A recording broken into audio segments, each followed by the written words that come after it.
Boa noite. Dia 5 de fevereiro a gente começou essa pequena série de mensagens sobre o tema Ciência e Fé. E essa série é um resumo de um curso de 8 aulas, de 1h30 cada aula, que a gente teve na Escola Bíblica ano passado. Aqui são 3 mensagens de 40 minutos, então é um resumo. E na primeira mensagem, no início de fevereiro, a gente tratou sobre o problema que existe entre ciência e fé. Vimos que o problema reside na forma como o mundo tem cada vez mais tratado a religião, enxergado a religião organizada, como algo retrógrado, medieval, decadente, que vale a pena ser combatido ou, se possível, extinto da humanidade. E vimos que existem alguns movimentos bem organizados, estruturados, bem financiados, que trabalham em função disso, em função de tentar restringir a religião ao máximo possível dentro de 4 paredes ou extinta. A gente viu também que essas ideias ateístas, antiteístas que existem no mundo, que estão sendo propagadas, elas têm ganhado força de forma surpreendente, da maneira que, em qualquer lugar que você possa imaginar, você vai encontrar ou ateísmo sendo ensinado, ou ateísmo tentando ganhar espaço. Então a gente tem filmes, seriados de TV, desenhos animados, livros paradidáticos, livros didáticos nas mãos dos nossos filhos, sendo ensinado para eles, que estão defendendo a inexistência de Deus. E você pode até tentar, a gente conversou um pouco sobre isso também, você pode até tentar impedir que essas coisas cheguem na cabeça dos seus filhos, só que você não vai conseguir. No máximo você consegue dosar o ritmo e velocidade com que essas informações chegam, mas elas vão chegar. Então, se você não tiver um retrabalho em casa, se você não trabalhar para cuidar da cabeça dos seus filhos, basta não fazer nada. O mundo já está trabalhando por você. Tem muita gente trabalhando para poder se apossar da cabeça deles. E hoje a gente vai estar conversando, então, sobre os argumentos desse movimento ateísta, conhecido como neo-ateísmo, novo ateísmo. E no próximo domingo nós vamos nos concentrar em Gênesis 1 e 2 e tratar sobre o processo de criação. Então, em resumo, o que hoje a gente vai estar conversando aqui é sobre os argumentos do lado de lá, e na semana que vem a gente vai tratar dos argumentos do lado de cá. Bom, o novo ateísmo é um movimento social, político, promovido por escritores radicais ateus, bem famosos, bem conhecidos, que começou de forma organizada por volta do ano 2000 e que luta a favor do ateísmo e do secularismo. Para eles, a religião não deve ser simplesmente tolerada, mas sim combatida, criticada, exposta a argumentos racionais, e, se possível, erradicada da humanidade. Está bem claro o objetivo desse movimento. 1 João 5,19, a gente encontra que sabemos que somos de Deus e que o mundo todo está sob o poder do maligno.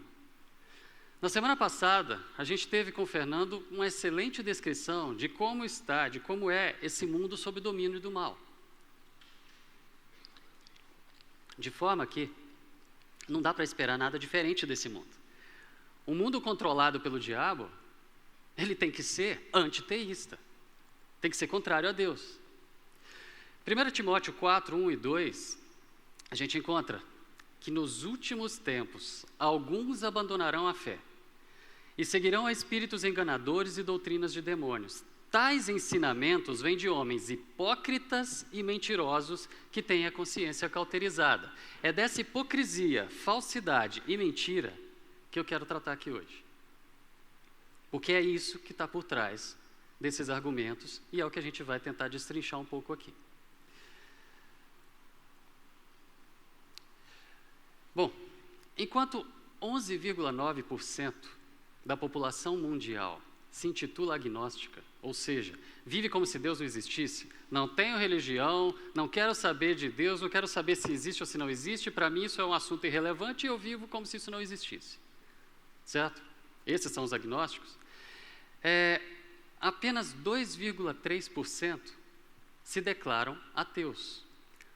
Ou seja, sem religião, a gente tem um número expressivo, pessoas que não se preocupam com isso, que não querem saber da existência de Deus ou não. Isso daí é um número expressivo, mas só 2,3% da média mundial se declara ateísta, ateu. Só que esse número é média. Se a gente for olhar isso em alguns países, se for olhar isso por países, a gente vai ver que essa variação é absurda. Por exemplo, nos Estados Unidos, 4% se declaram ateus. Não estou falando dos agnósticos. 4% se declaram ateus, que não acreditam em Deus. Na Itália, 7%. Brasil, 8,9%. Na Espanha, 11%. Reino Unido, 17%. Alemanha, 20%. República Tcheca, 30%. Japão, 31%. França, 32%. E a China, campeã, com 61% de ateus. Dá para perceber por essa listinha onde que a gente concentra o maior número de ateus no mundo? No velho mundo. No lugar onde a sociedade se estabeleceu, no lugar onde a fé, a religião se estabeleceu e propagou, e é lá que está se esvaindo. Uma das melhores estratégias de Satanás para dominar foi convencer de que nem Deus e nem ele existem. O diabo não precisa da fé. O diabo não precisa da crença. Ele só quer dominar. Então, não acreditar que existe nada por trás desse mundo físico é fácil. É ótimo para ele. Ele faz a festa e ninguém nem percebe. O ceticismo está excelente para o mal. O ceticismo está ótimo. Está tudo bem como está. Então, como que a gente vai argumentar contra toda essa resistência à religião que está vindo do mundo? É relativamente fácil a gente agrupar, sintetizar os principais argumentos desse novo ateísmo. Isso porque eles são organizados e amplamente divulgados pelos 4 auto-intitulados Cavaleiros do Apocalipse. São eles Richard Dawkins, Sam Harris, Christopher Hitchens e Daniel Dennett. O Hitchens morreu em 2011, e aí, no lugar dele, muitos já estão colocando um outro nome como um 5º cavaleiro, que é o Stephen Hawking, que está assumindo um papel muito mais militante e ativista no ateísmo mundial. Esses 4 ou 5 indivíduos, eles encabeçam o movimento ateísta. Juntos, eles reúnem algumas dezenas de livros e algumas centenas de artigos, trabalhos publicados, entrevistas, documentários, defendendo e ensinando o ateísmo. Esses indivíduos são simplesmente os autores daquelas obras que a gente conversou aqui na primeira mensagem. Mas esses são os seus livros de referência. Tem muito material sendo divulgado e trabalhado. De forma que, assim, se a gente responder os argumentos desses 4 ou 5, a gente está respondendo o ateísmo moderno. Existem outras formas de abordar essas questões? Claro que sim. Existem outros autores, outros livros? Sim. Você pode até conhecer um ou outro. Mas não são esses outros que estão ganhando o mundo. Quem está fazendo diferença, quem está fazendo esse estardalhaço, quem está realmente mudando o mundo e a maneira como o mundo, a política, a educação, o ensino vai fazer, são esses aqui. Você pode digitar o nome, por exemplo, do Richard Dawkins no Google. O ano passado, no primeiro semestre eu fiz essa pesquisa, foram mais de 15 milhões de citações. Esses indivíduos ditam quais são os argumentos e o resto está simplesmente ecoando isso. Então vamos conhecer um pouquinho de quais são os argumentos deles. Mas antes disso, o que a mídia tem falado a respeito desses indivíduos? São a última palavra da ciência em oposição ao obscurantismo criacionista. São os intelectuais mais influentes do mundo em sua cruzada contra a religião. São indivíduos de honestidade intelectual muito acima da média. Gente, nós estamos diante de pessoas que o que sai da boca deles, qualquer coisa que seja, é aplaudido de pé e é recebido como verdade absoluta e irrefutável de inteligência ímpar. E diante de pessoas com tamanha autoridade, quem tem criação tendenciosa, ou mente fechada por pura ignorância do assunto, em qualquer disputa intelectual, podem facilmente ser levados por qualquer discurso aparentemente bem fundamentado. Então, o texto de 1 Pedro 3,15, ele fala para a gente o seguinte: antes santifiquem Cristo como Senhor no coração. Estejam sempre preparados para responder a qualquer que lhes pedir a razão da esperança que há em vocês. O que Deus espera de nós é que estejamos preparados para responder ao que pessoas como essas estão exigindo de nós. A razão, a lógica, a coerência, o sentido da nossa fé. Então, como podemos responder? Vamos conhecer os argumentos deles. A afirmação principal desse grupo é essa. Em todo e qualquer discurso, em qualquer artigo, em qualquer lugar que eles estiverem falando, vocês vão estar ouvindo essa frase. Deus não existe, a Bíblia é um mito, e a ciência prova isso. Sobre essa parte, a Bíblia é um mito, a gente vai estar tratando na semana que vem. Agora nós vamos responder aqui sobre Deus não existe, e a ciência prova isso. São esses dois principais argumentos que a gente vai estar aqui conversando. Bom, para responder ao primeiro argumento, o que está por trás dele são algumas afirmações que eles fazem. Deus não existe. Como que eles afirmam e como eles defendem que Deus não existe? Em primeiro lugar, eles falam que eles podem afirmar que Deus não existe porque a ciência refutou Deus. A ciência jogou Deus, a fé em Deus, para as periferias culturais, no lugar onde não vive a inteligência, no lugar onde ela é abraçada por fanáticos religiosos. Eles afirmam que quanto maior o conhecimento científico, naturalmente você vai se tornar ateu. Basta começar a estudar a ciência que você vai concluir que Deus não existe. Essa é a afirmação de todos eles. Quanto maior o nível intelectual, menor a crença em Deus. Ou seja, seres inteligentes não creem. E daí tanta tiração de sarro. E por último, eles dizem que é quase consenso. 50% é consenso? Consenso está lá para os 90%, ou mais. Eles dizem que é quase consenso entre os cientistas a inexistência de Deus. A ideia de que Deus não existe um Criador.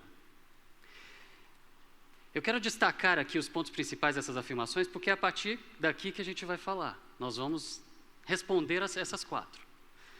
Periferias culturais, ou seja, a religião é coisa para medíocre, é no lugar onde não existe inteligência. Se você estudar ciência, você vai concluir naturalmente que Deus não existe. Se você é inteligente, você não crê. E entre os cientistas, quase todo mundo acredita que Deus não existe. Ok? Para reforçar esses argumentos, eles fazem campanhas, e são buzzdoor, outdoor, publicidade em todos os veículos possíveis, na internet principalmente. Essa campanha especial apresenta a imagem de celebridades, de pessoas muito conhecidas, do passado e do presente, reconhecidas, que eram ou são declaradamente ateus. E nessa em especial eles colocam o seguinte: não tema o inferno, porque se ele existir, você vai se encontrar lá em boa companhia. E tem o rosto de várias pessoas legais. Então, para responder a essas 4 afirmações, que defendem que a ciência jogou Deus de lado, eu queria propor para vocês aqui, primeiro, para começar, um desfile. Eu quero passar aqui para vocês um desfile de pessoas, representantes, lógico, não exaustivo, alguns poucos, espalhados na história da ciência, arte, filosofia e política, que, segundo os critérios desse movimento, ou dos militantes do novo ateísmo, são completos idiotas. Tá bom? O primeiro a desfilar aqui falou o seguinte: nenhum desses que eu estou citando falou só essa frase. Alguns escreveram obras inteiras, mas são frases deles a respeito de Deus. O primeiro disse: Senhor, nos deste todas as coisas ao preço de um esforço. O idiota que falou isso daqui chama Leonardo da Vinci. considerado como uma pessoa dotada de talentos mais diversos a ter vivido no mundo, considerado pelos estudiosos como uma mente sem precedentes na história da humanidade, segundo os critérios do novo ateísmo, é um completo idiota. Mais um. Eu posso ver como pode ser possível para um homem olhar para baixo sobre a terra e ser ateu, mas eu não posso conceber como um homem pode olhar para o céu, o universo, e dizer que não há Deus. A periferia cultural que falou isso daqui foi Abraham Lincoln. Considerado pelos estudiosos e pelo seu próprio povo como um dos 3 maiores presidentes dos Estados Unidos. Aquela nação reconhece que não seria o que é, que não teria chegado onde chegou, no desenvolvimento que chegou, se não fosse o pulso e as ações desse indivíduo. Periferia cultural. Um outro baixo intelecto disse o seguinte: quanto mais eu estudo a natureza, mais eu fico maravilhado com as obras do Criador. A ciência me aproxima de Deus. Um pouco de ciência nos afasta de Deus, mas muita ciência nos aproxima. O baixo intelecto que falou isso daqui foi o Pasteur. Um dos maiores nomes da história da ciência.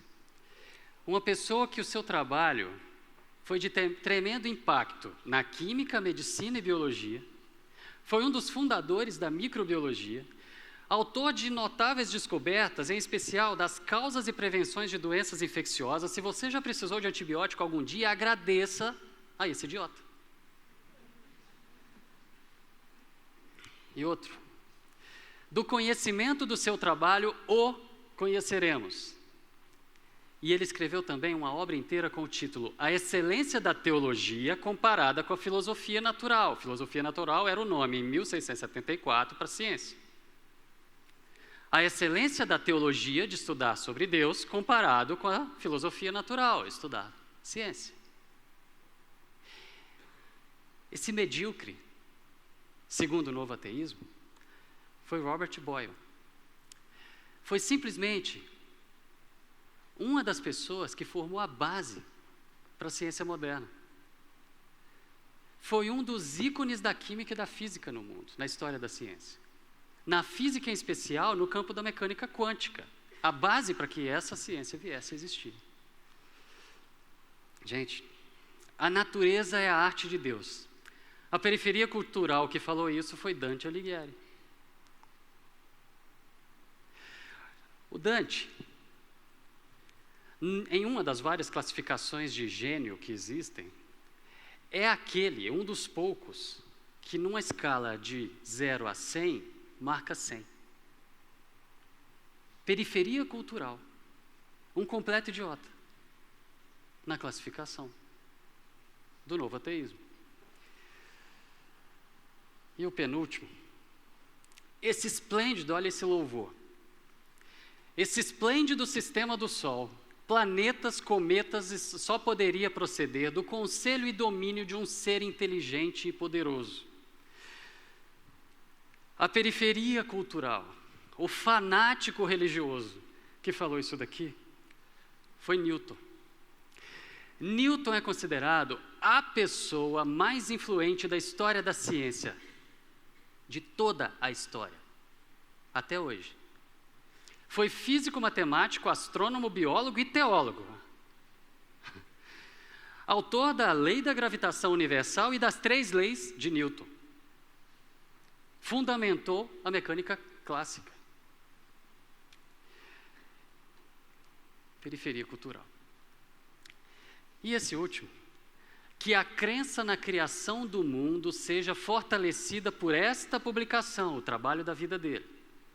Que a opinião sobre o Criador seja reconhecida na natureza e a sua sabedoria brilhe cada vez mais. O baixo intelecto que falou isso foi Kepler. Kepler gerou as bases do conhecimento que Newton trabalhou para gerar o resultado dele. As leis de Kepler. Um completo idiota. Gente, assim como a história da ciência foi feita por crentes em Deus, a história do pensamento humano também foi. Na filosofia, a coisa não é diferente. Em nenhuma área a história é diferente. Nós poderíamos ficar aqui a noite inteira falando, pincelando, pescando algumas pessoas e trazendo o que eles falavam e o que eles declaravam a respeito da sua fé, e isso não seria exaustivo. É necessário ser ateu para ser intelectual? Só que com relação a esse desfile, o movimento ateísta, os militantes do novo ateísmo, eles têm uma resposta. Isso é balela. Porque esses caras são da história da ciência, são do passado. Eles não conheciam a ciência moderna. Eles não foram forjados, o seu conhecimento não foi forjado na ciência atual. Então tá bom. Nós vamos continuar um pouquinho o desfile com pessoas da agora, com ícones da ciência atual, forjados na ciência moderna. Bruce Alberts, autor do Molecular Biology of the Cell, o livro mais usado no mundo para ensinar biologia molecular e citologia para biólogo e para médico.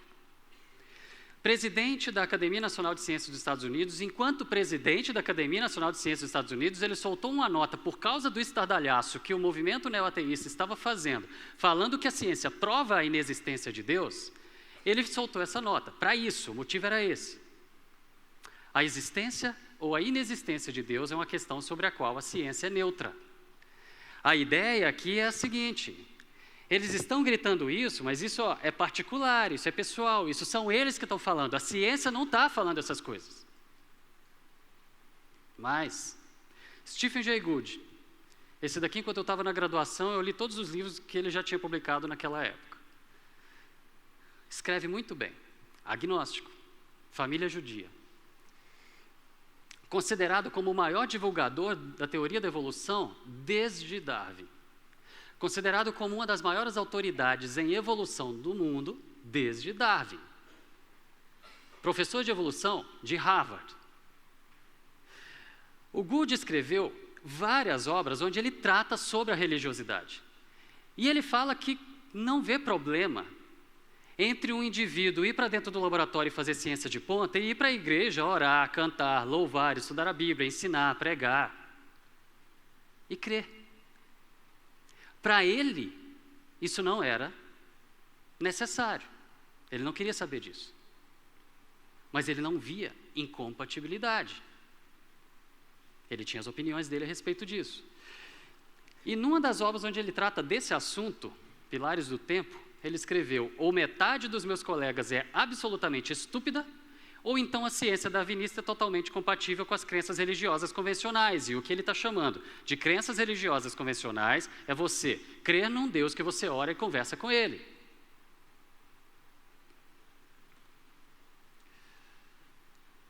Se fosse no curso, a gente ia conversar sobre outros pontos dessa frase dele, mas não é o momento. Alistair McGrath, colega do Dawkins em Oxford. O Dawkins já se aposentou há pouco tempo. Mas nessa época aqui, eles eram colegas e estavam convivendo ali na mesma universidade, pesquisadores do mesmo centro, vivendo nos mesmos corredores. Religioso, ex-ateu, se converteu dentro da ciência. E quando Dawkins publicou Deus um Delírio, falando que a ciência, que a humanidade estava delirando por crer em Deus, o Alistair publicou O Delírio de Dawkins, uma resposta ao fundamentalismo ateísta de Richard Dawkins, onde ele apresenta o seguinte: espera aí, ele está falando que Deus não existe, que a ciência prova isso? Isso não existe. E veio trazendo os argumentos dele. Mais um pouquinho. Francis Collins, o geneticista mais conhecido do mundo, o geneticista mais influente do mundo. Foi diretor do projeto Genoma durante os 15 anos de duração. Do lado do Bill Clinton, divulgou o final do sequenciamento do genoma humano. Foi o cientista que mais rastreou genes com finalidade de encontrar tratamento para doenças genéticas. Em 2009, foi nomeado pelo Obama como diretor dos Institutos Nacionais de Saúde nos Estados Unidos, uma das personalidades mais premiadas dentro dos Estados Unidos e altamente premiado no mundo. Quando Dawkins publicou em 2006 Deus um Delírio, ele publicou em 2007 A Linguagem de Deus. Um cientista apresenta evidências de que ele existe. E aqui ele coloca o seguinte: Dawkins está falando que Deus não existe, que a ciência prova isso, que a humanidade está delirando, Eu quero dizer o seguinte, isso não é verdade. Eu vou mostrar só dentro da minha área, olhando para o genoma, o tanto de evidências de que Deus existe, que isso tudo foi criado, foi planejado minuciosamente e é sustentado até hoje. E por último, o que eu mais gosto, John Lennox, matemático de Oxford, colega do Dawkins naquela periferia cultural de Oxford, segundo os neoateístas, certo? O John Lennox, ele é evangélico, apologeta, defensor da fé, evangelista, tem evangelismo na veia, e em Oxford, num determinado evento, num auditório histórico lá, que se chama Casa de Debates, tem um púlpito, uma tribuna, onde só sobe ali quem tem as credenciais para falar naquele lugar. E não é interrompido. Todos escutam com respeito. Diante de uma plateia lotada, onde o Richard Dawkins estava sentado, Richard Dawkins é um daqueles 4 e é considerado o papa do ateísmo moderno, a maior autoridade dentro do ateísmo mundial hoje. O Dawkins estava na segunda fileira assistindo, vermelho de raiva, não podia levantar e ir embora, não podia responder, não podia fazer nada. E o Lennox falou sobre a sua fé, falou sobre a sua crença na criação, falou sobre toda a sua linha de raciocínio a respeito de criação e falou o Evangelho de Jesus Cristo de ponta a ponta e só faltou fazer apelo no final. Se fosse numa universidade brasileira, provavelmente seria perseguido e tentariam colocá-lo para fora. Ele estava ali na periferia cultural de Oxford. Gente, nós temos inúmeros intelectuais que defendem a fé. Pessoas de todas as áreas, dentro da ciência, filosofia, política e arte, se destacam pela competência e pela sua fé. São todos forjados no conhecimento moderno do mundo, na ciência moderna. É preciso ser ateu para ser inteligente? A ciência refutou Deus? Gente, nos Estados Unidos, 70% dos cientistas creem num Criador. Só que se você acrescenta nessa pesquisa um pouco mais, não simplesmente crê num Criador, mas crê num Deus pessoal, esse número cai para 40%. Um Deus pessoal é aquele que você pode orar e conversar com Ele, se relacionar com Ele. Cai para 40%. Ainda assim, bem alto para se esperar de um consenso dentro da ciência, certo?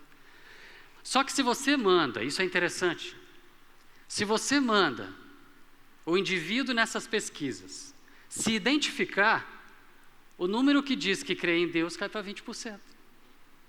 De 70% para 20%. Essa diferença que está aí é porque esses 70% são desprovidos de intelecto e envergonhados, ou simplesmente porque são pessoas amedrontadas, temendo pelas perseguições que vão sofrer, temendo por sua reputação, se declararem sua fé. Tem alguma coisa a ver com inteligência aqui? Não tem. Só que contra números como esse aqui, ou pesquisas como essa aqui, a militância ateísta fala o seguinte: você está falando de uma pesquisa feita nos Estados Unidos, uma nação cristã ainda, uma nação de maioria cristã. Então é natural que a maioria dos representantes dentro da ciência também vão falar que creem em Deus. Então tá bom. Então nós vamos usar uma determinada seleção que não é de nenhum país, que é representativa do mundo todo e que seleciona há pouco mais de 100 anos, todo ano, vários indivíduos dentre várias áreas da ciência e cultura para poder premiar pelos seus grandes feitos. Vamos falar do Prêmio Nobel. O Prêmio Nobel seleciona o topo da cultura e ciência do mundo todo ano para premiar. Aqui não tem nenhum país, aqui não tem nada controlando o que eu posso e o que eu não posso falar. Ok? E tem vários trabalhos que fazem estudos e levantamento do perfil dos ganhadores de Nobel. Mas alguns em especial, recentes, eles apresentaram uns números muito interessantes. E se você que está aqui, ou vai assistir essa mensagem depois, se você é adepto do novo ateísmo, ou do ateísmo, provavelmente você vai duvidar desses números. Me manda um e-mail que eu mando o artigo. os artigos. Tá bom? Isso é concreto. Em 100 anos de prêmio Nobel, 65,4% dos seus ganhadores foram ou são cristãos. Foram ou são porque ainda estão vivos os que estão. 65,4% do topo da cultura e da ciência do mundo foram ou são cristãos. Mas eu estou falando aqui de cristãos, Deus, Jesus, nós. Se a gente acrescentar os judeus aqui, que creem no mesmo Deus, e alguns poucos de outras religiões que também foram ganhadores de Nobel, mas em especial e principalmente essa diferença que eu vou citar aqui agora, ela é composta de judeus, esse número sobe para 90, um pouquinho. Eu arredondei para baixo. É 90, alguma coisa, quase 91. Gente, 90% dos ganhadores de Nobel creem num Criador, creem em Deus. Ateus e agnósticos, declaradamente, ateus e agnósticos dentro dos ganhadores de Nobel são menos de 10%. Um pouco menos de 10%. Dá para ver onde está o consenso aqui? Gente, 90% do topo da ciência e da cultura do mundo crê em Deus. 90% das maiores mentes nessa representação aqui, nessa seleção de todo o planeta, crê em Deus. Nós estamos falando de periferia cultural, nós estamos falando de pessoas medíocres. E esse pessoal vem falar que religião é para medíocres. De que lado está a mediocridade aqui? De que lado está a mediocridade? Dos 90 ou dos 10? De que lado está o consenso? Dos 90 ou dos 10?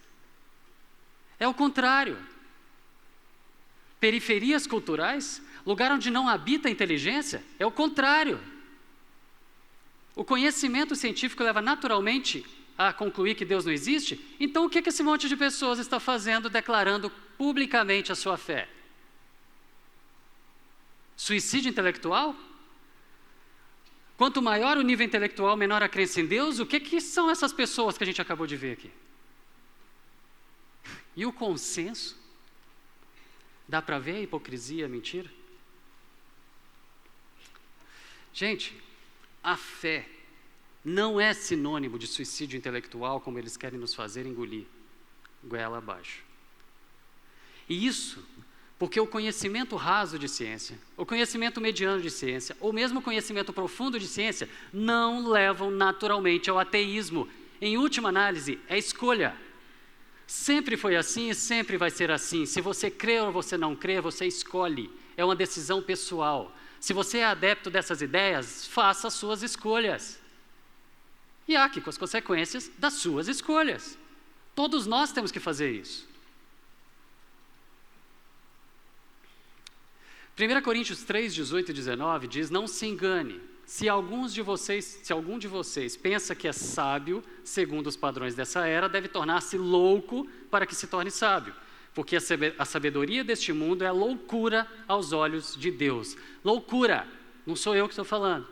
Loucura.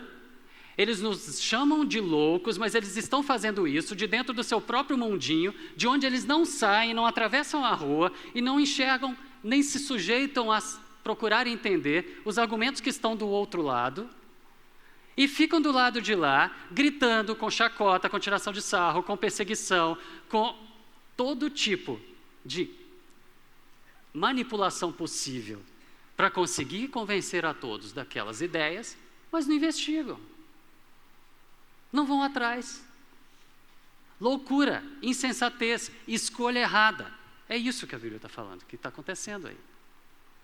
Não é diferente do que a gente enxerga. E o argumento número 2.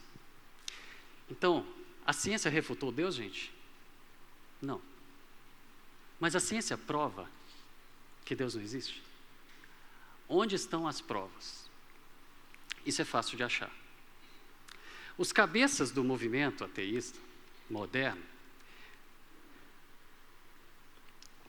eles afirmam que a ciência prova que Deus não existe, mas eles usam o Richard Dawkins como referência para isso. O Richard Dawkins, que é o cabeça do movimento, o chamado Papa do ateísmo moderno, ele é o cientista que é usado para poder fazer essas afirmações. Então, olha, o Dawkins falou isso, o Dawkins falou aquilo e tal.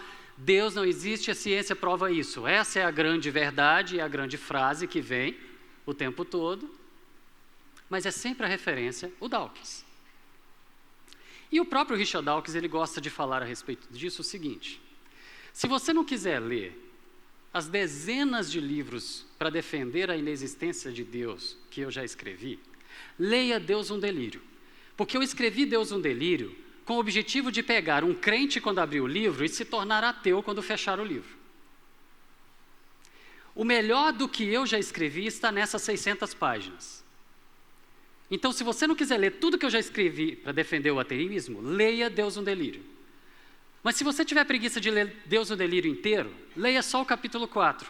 Porque o resto do livro eu estou preparando para fazer as afirmações que eu faço no capítulo 4. E se você não quiser ler o capítulo 4 inteiro, leia as páginas 212 e 213. Porque ali eu sintetizo o meu argumento central e é suficiente para poder mostrar as provas pelas quais eu posso afirmar que Deus não existe e a ciência prova. E se eu falasse para vocês aqui o que ele diz, vocês iam achar que eu estava exagerando em alguns pontos, então eu vou ler. O título dessa parte do capítulo é a extrema improbabilidade da existência de Deus. E o que ele fala é o seguinte: um dos grandes desafios para o intelecto humano é explicar a aparência complexa de design no universo. O que ele está falando? O contrário do argumento e da frase que ele vive repetindo. Ele fala que, se você estuda o mundo com as lentes da ciência, naturalmente você vai concluir que Deus não existe. E aqui ele está falando que é um desafio para a inteligência humana explicar por que quando você estuda a natureza com as lentes da ciência, você tem a impressão de que existe um Criador por trás de tudo isso. Contraditório, né? Ele vai melhorando a cada parte. A tentação natural, diante disso que ele falou, é atribuir a aparência de design a um design verdadeiro. Ou seja, você estudou o mundo pela ciência, você naturalmente vai concluir que existe um Criador, que tudo foi planejado e projetado. Só que isso é uma tentação, você concluir que existe um Criador. E essa tentação, embora ela seja natural, certo? Você não deve cedê-la. A tentação é falsa. Porque a hipótese de que haja um projetista suscita imediatamente um problema maior sobre quem projetou o projetista. O problema que tínhamos em nossas mãos quando começamos era o da improbabilidade estatística. Obviamente, não é solução postular uma coisa ainda mais improvável. O que ele está querendo dizer? Estuda o mundo, estuda o universo pelas lentes da ciência e você, naturalmente, você vai ter a impressão de que tudo foi planejado.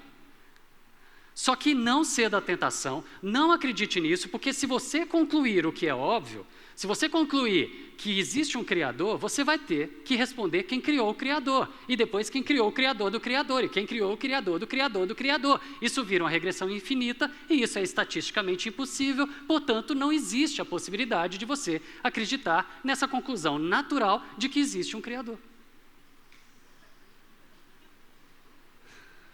Fica melhor. Com a evolução darwiniana, podemos dizer com segurança que a ilusão do design não passa disso, uma ilusão. Ou seja, a teoria da evolução do Darwin explica muito bem como que as espécies foram surgindo, a origem das espécies. Então dá para poder explicar como que os seres vivos foram surgindo por processos naturais. Então dá para a gente sacar Deus da história e explicar tudo sem ele. Em primeiro lugar, abra um parênteses, nem a evolução funciona se você não colocar o Criador por trás. Mas ele está fazendo a afirmação que ela é suficiente para explicar a origem das espécies sem Deus. Ok. Então ele fala que a teoria da evolução é suficiente para poder falar com segurança de que não existe um Criador, que é simplesmente uma impressão, uma ilusão de que tudo foi planejado. Aí ele começa a falar da física. Não temos ainda algo equivalente para a física, como a evolução. O que se tem é, na superfície, menos satisfatório do que a versão biológica do darwinismo, porque faz exigências maiores à sorte. Sorte. Não devemos perder a esperança de que surja um dia algo melhor na física. Mas mesmo na ausência de algo satisfatório, os postulados fracos que nós temos hoje são obviamente melhores do que a hipótese contraproducente de um projetista inteligente. Ou seja, a evolução explica bem como que surgiram as espécies. Mas quando a gente vai falar do planeta, dos sistemas, das galáxias, do universo, de todas as leis físicas e matemáticas que regem o universo, não dá para poder explicar essas coisas sem você concluir de que tudo foi planejado e minuciosamente projetado e executado e sustentado até agora. No entanto, ele fala que assim como a evolução explica bem a origem das espécies, um dia ainda vai aparecer alguma coisa para a física. Enquanto não aparece, não vamos perder a esperança, vamos continuar não acreditando e vamos crer que os postulados fracos que nós temos hoje, ou seja, que os argumentos fracos que ele tem hoje para poder defender o ateísmo, olhando para a física, olhando para o universo, eles são melhores do que concluir o óbvio, de que tudo foi planejado. E ele termina com chave de ouro.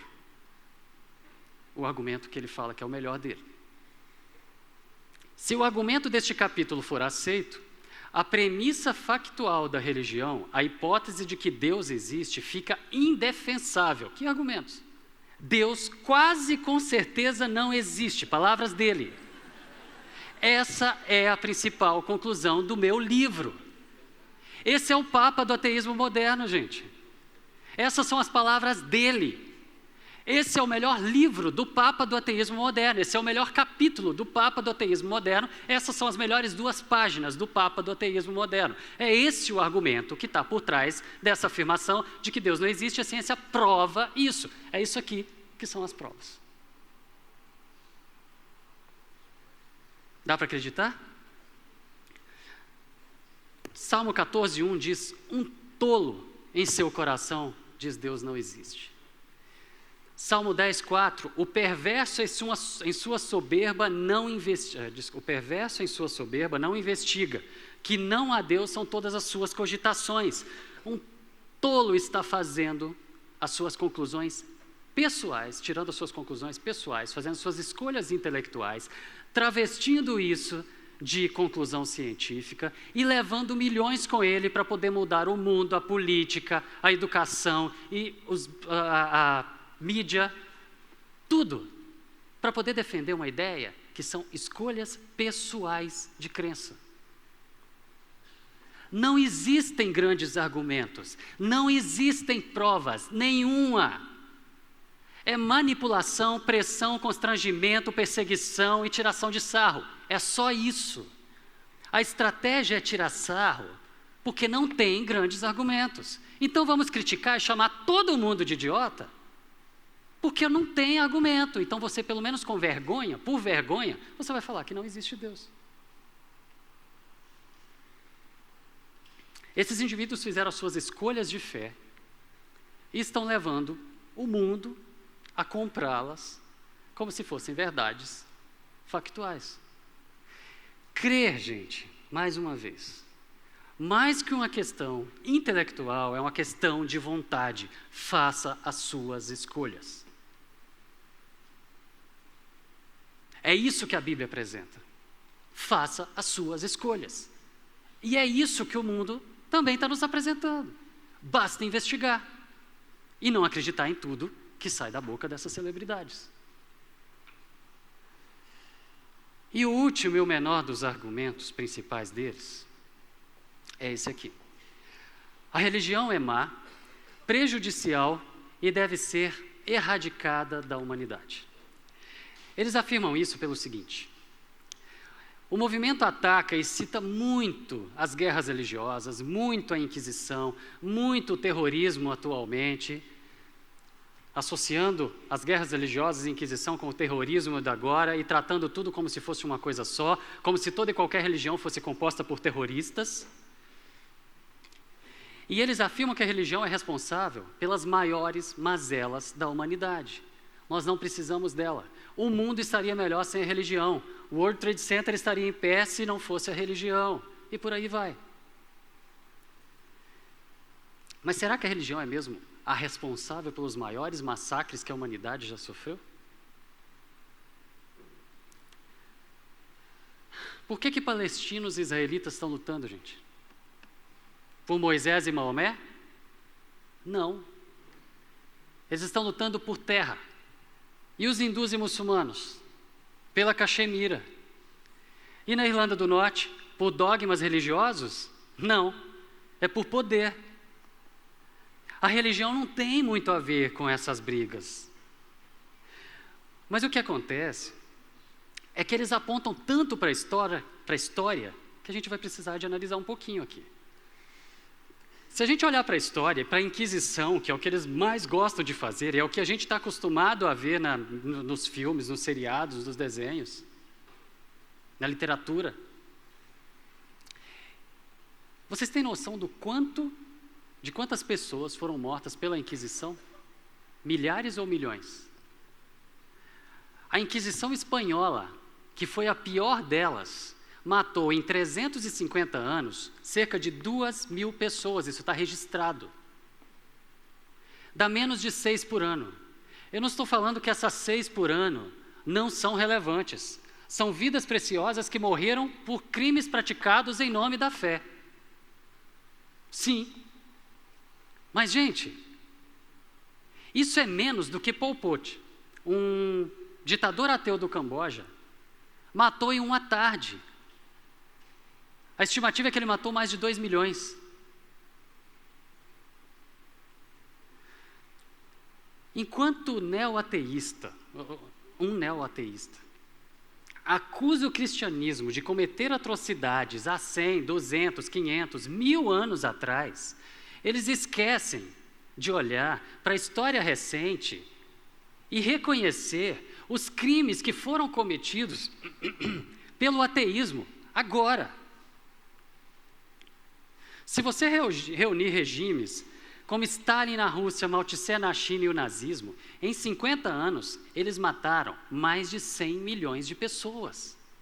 E nós não estamos contando aqui Pol Pot, Kim Jong, Fidel Castro, nenhum.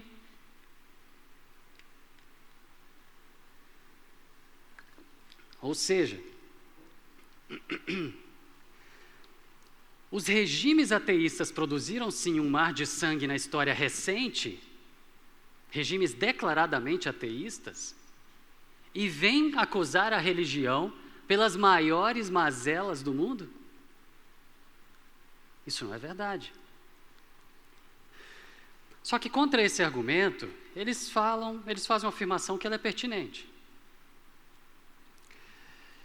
Eles dizem que quando um líder ateu mata, ele não faz em nome de um Deus ou de uma religião. Ele não mata em nome do ateísmo. Enquanto os cristãos mataram no passado em nome do cristianismo e os terroristas de hoje matam em nome de Alá. Então, a religião não presta e nós não precisamos dela. Mas, gente, um líder ateísta, declaradamente de um governo ateísta, ele pode não ter matado ou pode não matar em nome de uma religião, porque ele não tem uma religião, mas ele tem a sua ideologia. E da mesma maneira que eles falam que a nossa religião é a nossa ideologia, eles matam em nome da ideologia deles, dá na mesma. Sendo assim, se um Bin Laden, Al-Qaeda, Hamas ou Estado Islâmico são criminosos que realmente têm que ser combatidos, eles não chegam nem aos pés do mar de sangue que o ateísmo fez no mundo recentemente. É o ateísmo e não a religião culpado pelas maiores mazelas e maiores massacres que já aconteceram na história. E se crimes são cometidos em nome de uma ideologia, os seguidores dessa ideologia têm que aceitar um mínimo de responsabilidade sobre esses crimes. Nós temos que ser justos. Se vale para nós, religião, vale para eles, ideologia. Então, se os neo-ateístas falam que um ateu nunca se jogaria com um avião num prédio, nunca se jogaria com uma bomba em praça pública, isso é verdade. Mas eles não podem culpar o cristianismo pela Inquisição e se safar por Stalin. Eles não podem culpar a religião pelo World Trade Center e se safar por Fidel Castro. Não dá. Então não é por aí. No fim das contas, o que a gente vê, gente, é que existe o mal e o bem na história. E o mal e o bem estão aí presentes em todos os indivíduos desse planeta. É a natureza humana que é o problema. São indivíduos cometendo tais atrocidades, são indivíduos fazendo escolhas más. A culpa é da natureza humana, pecaminosa, egocêntrica, egoísta e violenta, como a Bíblia nos apresenta e fala que todos nós a temos. Mas se a gente colocar tudo numa balança, nós vamos ver que as bases para a nossa sociedade, política, ciência, tecnologia, arte e filosofia, surgiram da curiosidade e do estímulo que o cristianismo, e agora eu não estou falando da religião, que o cristianismo deu para que se estudasse, se aprofundasse, se pesquisasse, se conhecesse e se evoluísse no conhecimento da obra criada pelo Criador. A nossa sociedade está onde está, com o desenvolvimento que tem, graças ao cristianismo. Isso é história. Sendo assim, ao invés desse pessoal estar por aí gritando que religião é coisa de medíocre, ao invés desse pessoal estar aí gritando, abaixa a religião, imagine um mundo sem religião, eles deveriam estar falando em alto e bom som, graças a Deus pelo cristianismo. E para fechar, voltando para o texto de 1 Pedro 3,15, a expectativa de Deus é o quê? Que a gente falou? Estejam sempre preparados para responder a qualquer que lhes pedir a razão da esperança que há em vocês. Deus espera que estejamos prontos para responder o que essas pessoas estão nos pedindo. A razão da nossa fé. Seja diretamente ou indiretamente através dos seus seguidores. Seja diretamente ou indiretamente através dos professores, dos nossos colegas, dos nossos filhos que querem ensinar essas coisas. Ou dos programas de televisão que querem nos ensinar isso. Que possamos suprir as expectativas de Deus, nos munindo de boa ciência, boa filosofia, boa teologia, boa literatura, boa argumentação. Porque, gente, existe muita coisa ruim por aí. Mas mesmo sabendo que existe muita coisa ruim por aí, esse mesmo texto de 1 Pedro 3,15, ele continua. No mesmo texto que fala a expectativa de Deus para nós, que é que devemos estar preparados para responder a razão da nossa fé, ele fala a forma. E a forma é, façamos isso com mansidão e respeito. Mansidão e respeito não significa pôr o rabinho entre as pernas e aceitar tudo o que eles estão falando. Mansidão e respeito não significa deixar fazer o que quiserem fazer com os nossos filhos. Mas tem a forma de agir, tem a forma de tratar, tem a forma de lidar com essas coisas. Da forma de Deus, da forma que Jesus faria. Com mansidão e com respeito. Vamos orar? Senhor Deus, obrigado por mais essa oportunidade de estarmos aqui cultuando o Teu nome. Obrigado por estarmos aqui aprendendo mais de Ti. Obrigado, Senhor, por estarmos num país onde ainda podemos declarar a nossa fé, professar a nossa fé e viver com uma certa liberdade. Obrigado, Senhor, pelo privilégio de podermos entender a Sua obra, a Sua criação, o Seu mundo e a Sua vontade para as nossas vidas. Esteja nos abençoando, nos ajudando a enfrentar esse mundo. Esteja abençoando a cada pai aqui presente para que saiba como lidar com seus filhos em relação a isso. Cuida de nós em cada momento. Em nome de Jesus. Amém.